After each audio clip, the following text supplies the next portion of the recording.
আসসালামু আলাইকুম সুপ্রিয় শিক্ষার্থীবৃন্দ, ডাব্লিউএস কোশ্চেনের আরো একটি ক্লাসে তোমাদের স্বাগতম।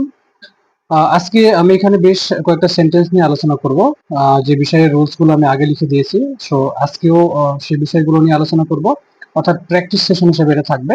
তোমরা দেখে নাও প্রথম থেকে। প্রথমে বাক্যটি খেয়াল করো যে হি প্লেস ক্রিকেট। এই যে ক্রিকেট হচ্ছে খেলাধুলার নাম। যদি খেলাধুলার নামের নিচে দাগ থাকে, খেলাধুলার নামের নিচে দাগ, এই বিষয়টি যদি ঘটে তাহলে তোমাদের অবশ্যই ওয়ার্ড দিয়ে প্রশ্ন করতে হবে। Word, okay?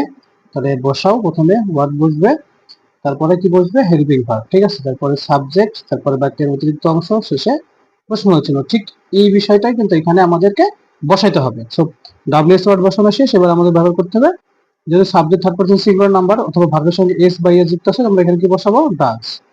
Word does, subject কি? হি, আর বাকি থাকলে হচ্ছে ভার্ব প্লে। এখানে কিন্তু প্লেস হবে না। কেন হবে না? কারণ আমি এখানে কি ইউজ করছি? ডাজ।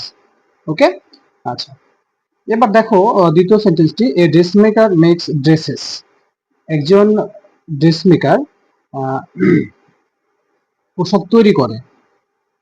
তাহলে দেখো এখানে কি তৈরি করে? কি তৈরি করে? পোশাক তৈরি করে।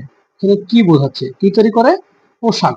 তো সেক্ষেত্রে আমরা কি দিয়ে প্রশ্ন করবো? ওয়ার্ড দিয়ে, ঠিক আছে? এই যে কি। আচ্ছা, subject third person singular number, ভার্বের সাথে এস যুক্ত আছে, সেক্ষেত্রে আমরা কি ব্যবহার করবো? ডাজ, ঠিক আছে? তারপর সাবজেক্ট কি? এ ড্রেস মেকার, এ ড্রেস মেকার। আচ্ছা, তাহলে কি এ পর্যন্ত শেষ না? যদি ভার্বের নিচে দাগ থাকে সেক্ষেত্রে আমরা ডু, ডাজ, ডিড অথবা ডুইং করতে পারি, ঠিক আছে? যেহেতু এখানে ভার্বের সঙ্গে এস অথবা ইয়ে যুক্ত আছে, সেক্ষেত্রে আমরা ডুইং করতে পারবো না, করবো হচ্ছে ডু। যে what does A dress maker do. যদি ভার্বের সঙ্গে আইএনজি থাকতো তাহলে সেখানে আমরা কি, যে মেকিং থাকতো, তাহলে আমরা কি করতাম?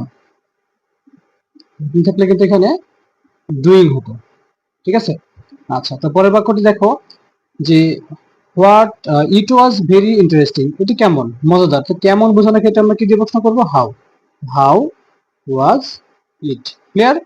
আচ্ছা, she walks in the park. তাহলে কি পার্ক কি? এটা একটা স্থান। তাহলে আমরা কি দিয়ে প্রশ্ন করবো?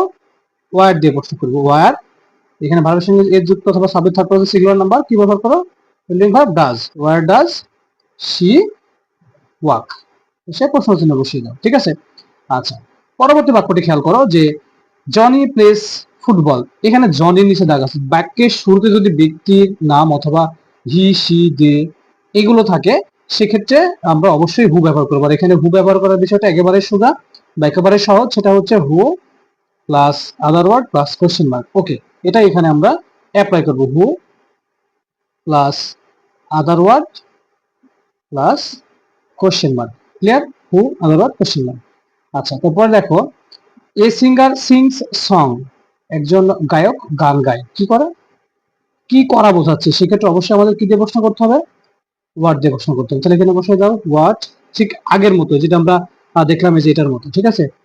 সেম এরকম একটা বিষয়। হ্যাঁ, দেখো what does a singer do. Okay, আচ্ছা, তারপর দেখো যে he found Nipa in the field. In the field এটা কি? একটা স্থান অথবা প্লেস। স্থান বোঝালে আমরা কি দিয়ে প্রশ্ন করবো? ওয়ার দিয়ে। ওয়ার, যেহেতু এটা ভি2 সেহেতু আমরা এখানে হেল্পিং ভার্ব হিসেবে কি নেব? ডিড। যেহেতু এখানে কোনো হেল্পিং ভার্ব দেওয়া নাই, তাহলে where did he, subject he. আর যেহেতু আমরা ডিড ইউজ করি তাহলে এটা ভি1 হচ্ছে ফাইন্ড। এটা হচ্ছে ভি1। তাহলে হোয়াট ডিড হি ফাইন্ড, ওদের এটা হচ্ছে নিপা, শেষে প্রশ্নবোধক চিহ্ন, ঠিক আছে? আচ্ছা, পরবর্তী বাক্যটি খেয়াল করো যে everyone, everybody, everyone, all, nobody, no one, none, এগুলো নিচে যদি দাগ থাকে তাহলে সরাসরি হু দিয়ে প্রশ্ন করতে হবে, ঠিক আছে?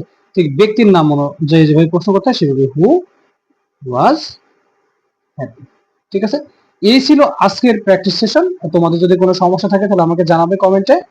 আর ক্লাসগুলো তোমরা যদি মনোযোগ সহকারে মোটামুটি ভালোভাবে করো তাহলে ডাব্লিউএস কোশ্চেনের সমস্যা থাকবে না ইনশাল্লাহ। পরবর্তী সেশনে আবার দেখা হবে। আসসালামু আলাইকুম ওয়া রাহমাতুল্লাহ।